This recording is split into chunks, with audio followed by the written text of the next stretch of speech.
బృహస్పతి సంపూర్ణ శుభగ్రహం. ఏ శుభకార్యమైనా కూడా సంపూర్ణంగా విజయవంతంగా పూర్తి కావాలి అంటే బృహస్పతి యొక్క అనుగ్రహం తప్పనిసరి. ఈ బృహస్పతి యొక్క రంగు పసుపు రంగు.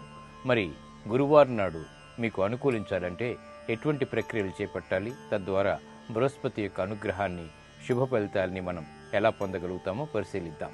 గురువారం గురుగ్రహానికి ప్రియమైనది. గురువారం బాగా కలిసి రావాలంటే కొన్ని ప్రక్రియలు చేపట్టాలి.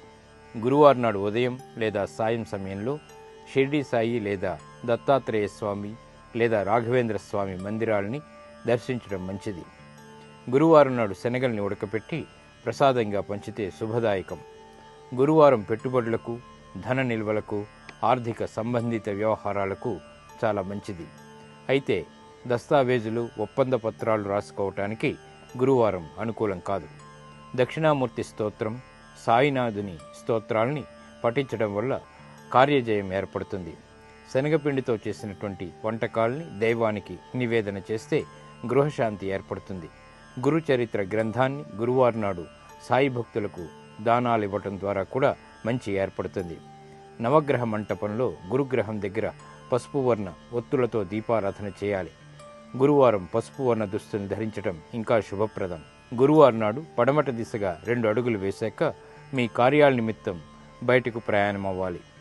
ఎంత శుభగ్రహమైనప్పటికీ బృహస్పతి జాతకరీత్యా దోషి అయినప్పుడు ఆధిపత్యత విపరీతమైనటువంటి కష్టాలు కలిగించడంలో కూడా సమర్థుడు. ముఖ్యంగా కేంద్రాధిపత్య దోషం బృహస్పతికి చాలా పెద్ద దోషం.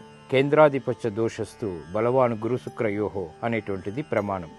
ఈ కేంద్రాధిపత్య దోషం వచ్చినటువంటి బృహస్పతి యొక్క దశ ఏర్పడినప్పుడు ఇంత శుభగ్రహం కూడా ఆ జాతకునికి అతి ప్రతికూలత, అతి చిరాకులు, విఘ్నాలు కలిగించడంలో చాలా సమర్థుడు. కాబట్టి పైన చెప్పినటువంటి విషయాలన్నీ కూడా, ప్రక్రియలన్నీ కూడా గురువారం నాడు చేపట్టగలిగితే అష్టమ గురువు ద్వారా, కేంద్రాధిపత్య దోషం గల గురువు ద్వారా జాతకరీత్యా ఉన్నటువంటి వారికి శుభ ఫలితాలు ఏర్పడతాయి.